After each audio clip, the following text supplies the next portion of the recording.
హల్లెలూయా. దేవుని స్తోత్రం.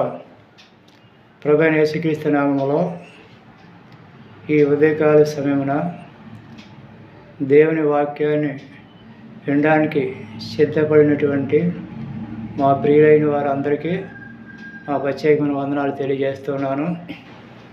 ఇదైనా దేవుని వాక్యాన్ని మనం విందాం. దేవుని వాక్యం ఎంతో ప్రాముఖ్యమైంది, విలువైంది, శ్రేష్టమైనది. మన బ్రతుకులకు, మన జీవితానికి, మన ఆత్మకు ఎంతో ఆశీర్వాదాన్ని ఇచ్చినటువంటి వాక్యం ఎంతో గొప్పది. దేవుని వాక్యం మనం బలపరుస్తుంది, దేవుని వాక్యం మనం బ్రతికిస్తుంది. కీర్తనకారుడు సెలవిచ్చినట్లు, నీ వాక్యము నా పాదములకు దీపము, నా త్రోవకు వెలుగైందని కీర్తనకారుడు చాలా స్పష్టంగా మరి వాక్యం కోసం తెలియజేశారు.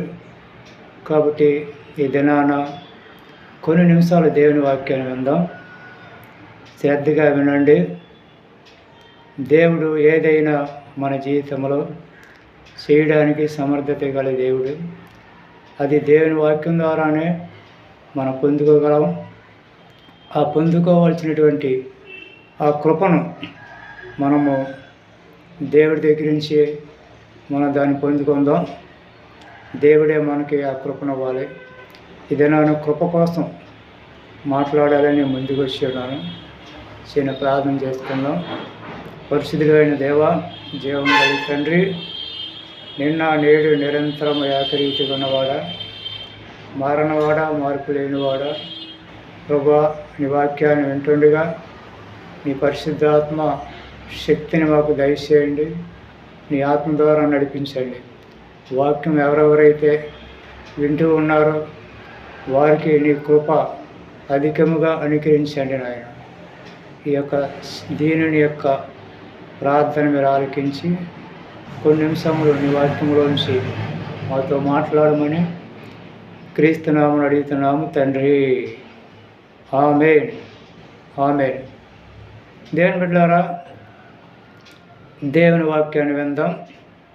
ఒక చిన్న పల్లవి పాడుకుని మనము దేవుని వాక్యంలోకి వెళ్దాం. ఏదైనా చేయగలవు, కదమొత్తం మార్చగలవు, నీ నామముకే మహిమంతా తెచ్చుకుందువు. యేసయ్యా, యేసయ్యా, నీకే అది నీకే సాధ్యము. యేసయ్యా, యేసయ్యా,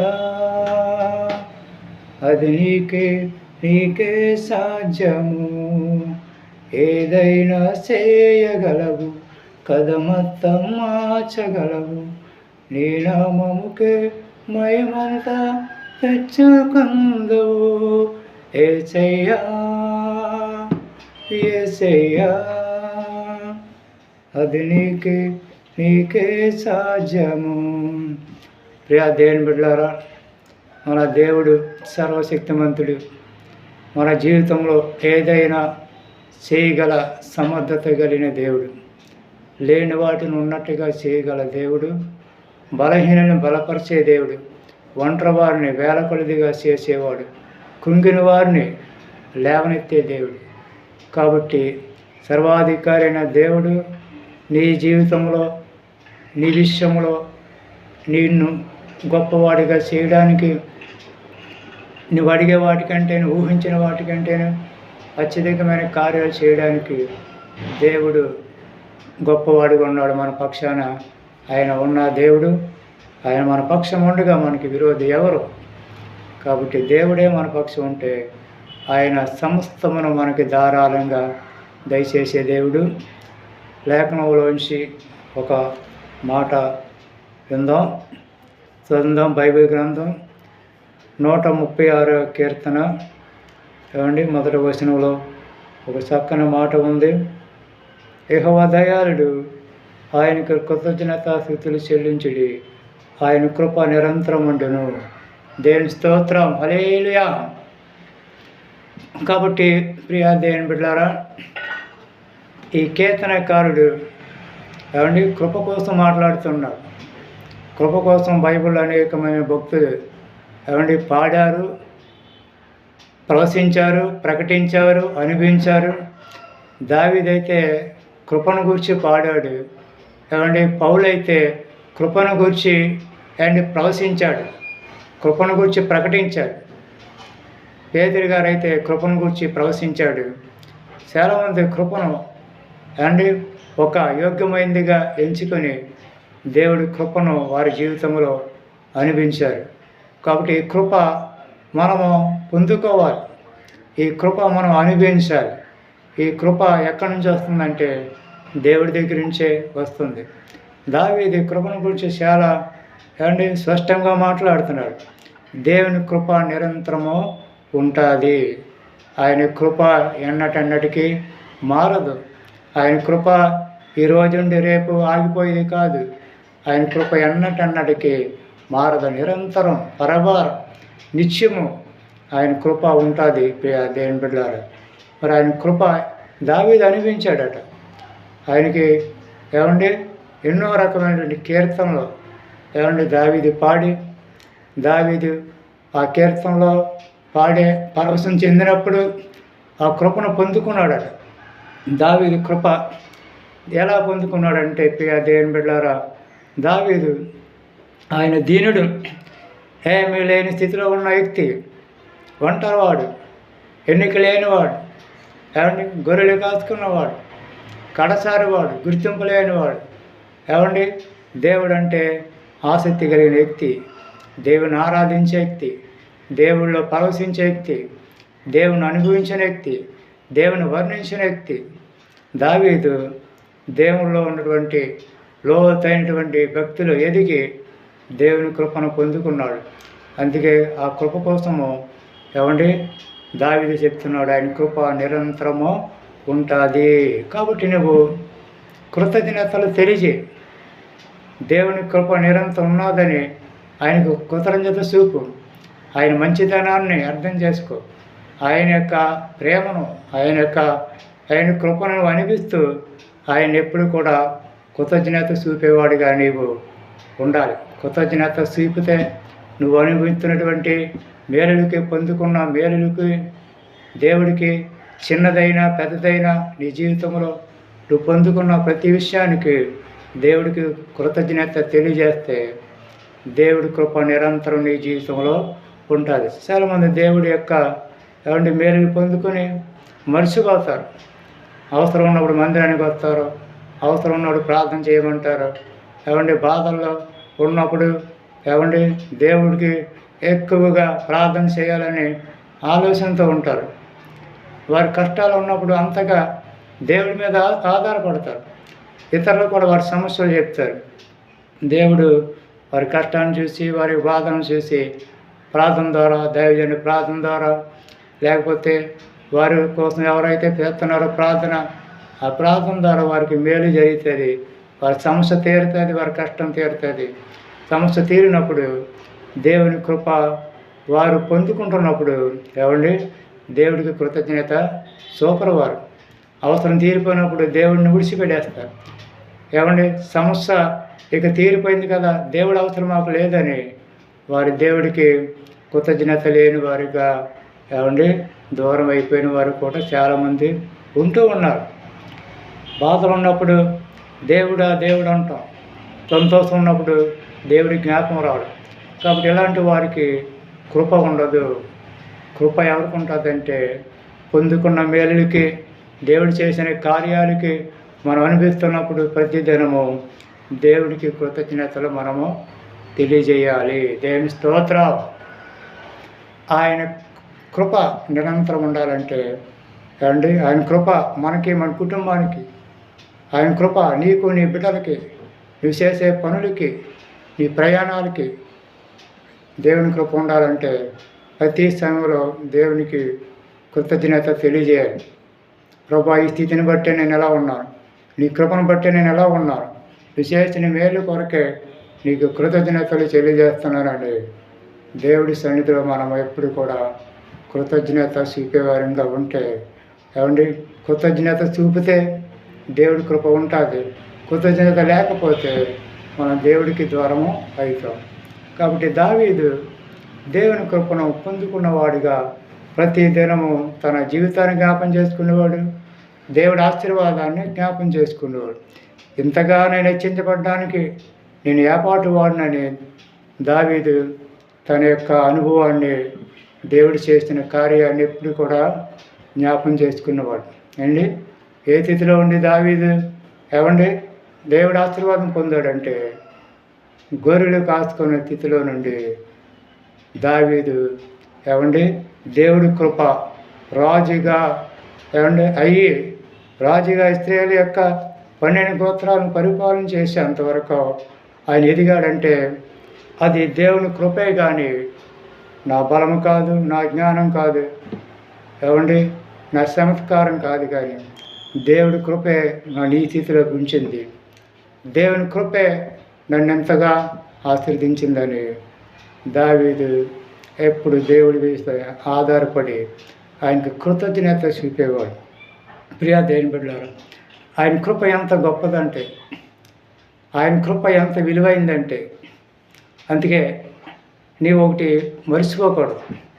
ఈ రోజున నీ కష్టం తీరలేదా, సమస్యలు ఉన్నావా, నిందలో ఉన్నావా, అవమానాలు ఉన్నావా, నీవు ప్రార్థన చేస్తున్నావు.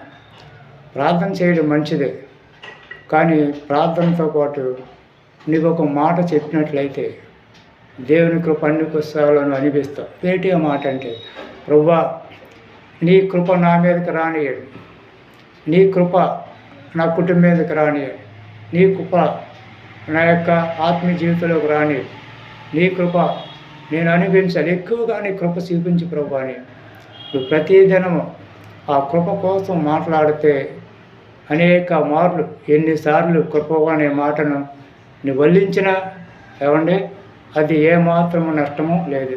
రోజుకు 100 సార్లు నువ్వు ఆ కృపను అనే మాట అనిపిస్తావో, చెప్తావో, అంత ఆశీర్వాదం నీ మీదకి వస్తుంది.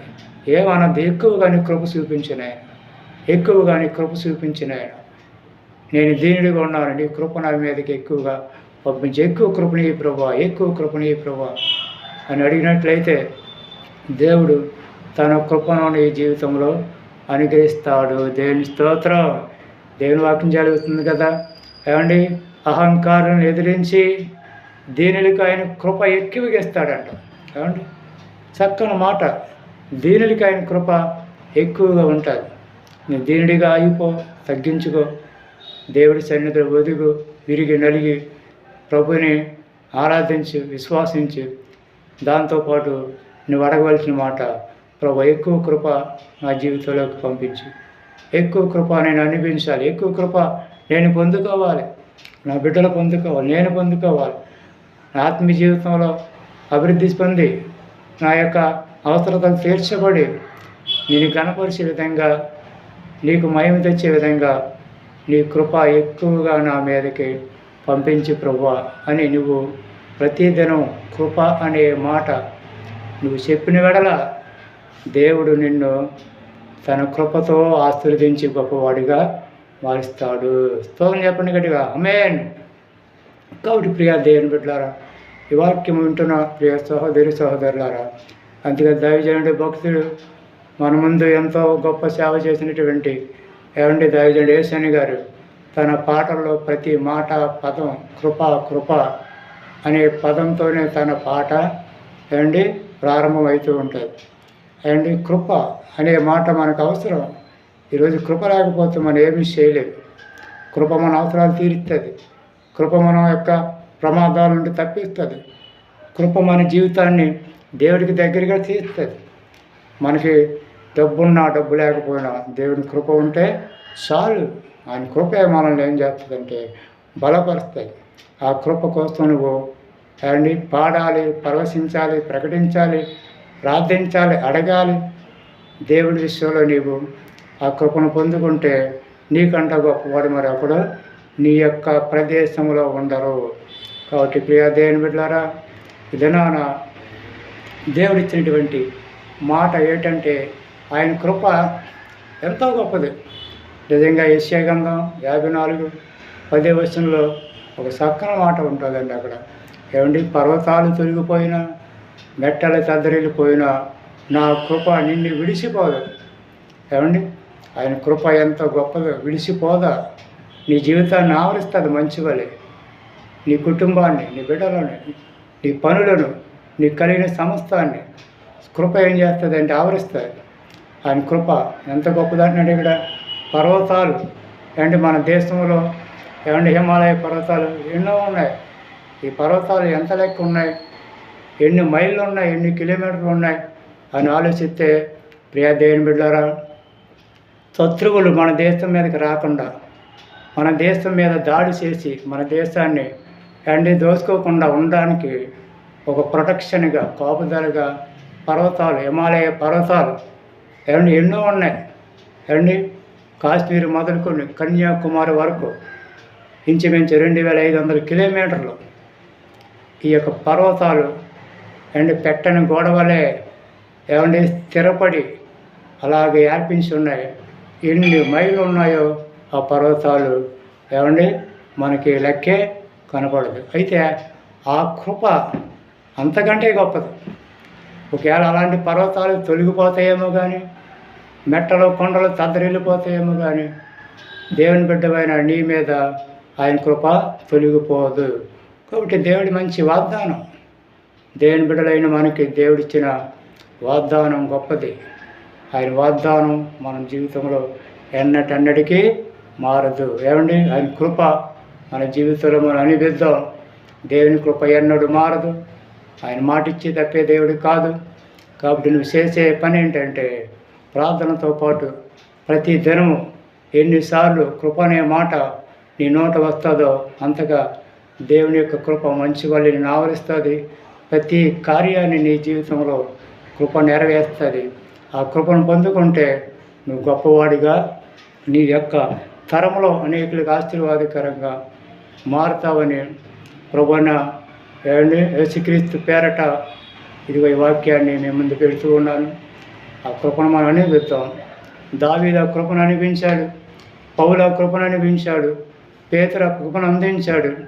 హిజ్కియా మహారాజు కూడా తనకి మరణకర రోగం వచ్చినప్పుడు ఆ కృప హిజ్కియా మహారాజు కూడా అనిపించాడు. కాబట్టి కృపను అనిపిద్దాం. ఆ కృప పాడేవారి మీదకు ఉంటుంది. ఆయన కృప కృతజ్ఞత చూపేవారి మీదకు ఉంటుంది. ఆయన కృప ఇంకెవరి మీద ఉంటుందంటే దీనుల మీద ఆయన కృప ఉంటుంది.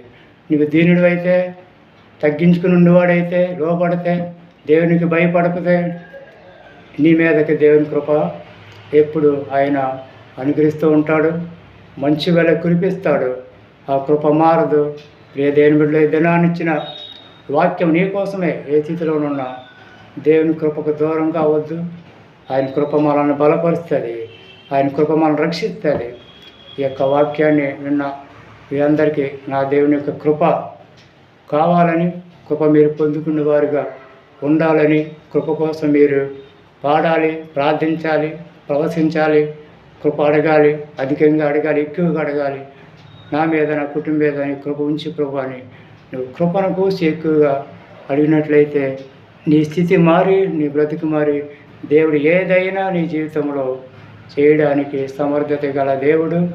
అలాంటి కృప దేవుడు నీకు, నీ కుటుంబానికి, వాక్యం ఉంటున్న బిడ్డలందరికీ దేవుడు తన కృప సమృద్ధిగా అనుగ్రహించునుగాక. ఆమేన్, ఆమేన్. నేను ప్రార్థన చేసుకుందాం. మరి వాక్యం విన్న వీరందరికీ మరి ఈ వాక్యం దీవెనకరంగా ఉండాలని నేను ప్రార్థన చేసి నేను ముగిస్తాను. మహాపరిశుద్ధుడు అయిన తండ్రి, దయగల దేవ, ఎవరైతే దినాన వాక్యం విన్నారో వారందరినీ కూడా మీరు జ్ఞాపం చేసుకుని వారందరినీ బలపరచారు. కృప మా జీవితాలు ఎంతో అవసరం. కృప లేకపోతే మేము బ్రతకలేము. కృప పొందుకున్న వారుగా మేము నీకు కృతజ్ఞత తెలియజేసేవారుగా మా జీవితాన్ని సిద్ధపరచండి ప్రభా. ఎవరెవరైతే ఈ వాక్యం ఉన్నారో అందరి జీవితంలో నువ్వు కృప విస్తరింపజేయండి. అధికంగానే కృపణీయండి, ఎక్కువగానే కృపణీయండి. వారి కష్టాలు, బాధలు తీర్చండి, వారి అవసరతలన్నీ తీర్చండి. వాక్యాన్ని విని, నమ్మి, అవి అర్థం చేసుకుని నీ కృపను పొందుకునే బిడ్డలుగా, వాక్యం ఉంటున్న బిడ్డలందరినీ కూడా మీరు జ్ఞాపం చేసుకోవాలి. ప్రభా చిన్న ప్రార్థన మీ పాదచిన చేసుకుని నాయన ఎవరెవరైతే వాక్యము విని దీవించబడ్డారో వారందరినీ కూడా విజ్ఞాపనం చేసుకోమని ప్రార్థన ఈ సముఖానికి పరలోకాన్ని చేసుకుని జవాబు దయచేసి కృప వెంబడి కృప మీ బిడ్డలైన మా అందరికీ దయచేసి మీరే మహిమయు ఘనత ప్రభావాలు పొందుకున్నామని క్రీస్తు పేరట అడుగుతున్నాము తండ్రి. ఆమేన్. ఆమేన్ చెప్పండి. ఆమేన్. ఆమేన్. ఆమేన్. తండ్రి కుమార పరిశుద్ధాత్మ త్రియేక దేవుని ఆశీర్వాదం వాక్యం ఉంటున్న బిడ్డలందరికీ దేవుడు వారి కుటుంబాలకి వారి ప్రతి అవసరతకి దేవుడు ఆత్మ ఎల్లప్పుడూ తోడుగా ఉండి నడిపించి కాసి కాపాడును గాక. ఆమేన్. ఆమేన్. ఆమేన్. అందరికీ వందనాలు. దేవుడి వాక్యం ద్వారా మిమ్మల్ని దీవించాడని నేను నమ్ముతున్నాను. దేవుడి మిమ్మల్ని మీ కుటుంబాన్ని దీవించి ఆశీర్వదించిన గాక. ఆమేన్. ఆమేన్. ఆమేన్.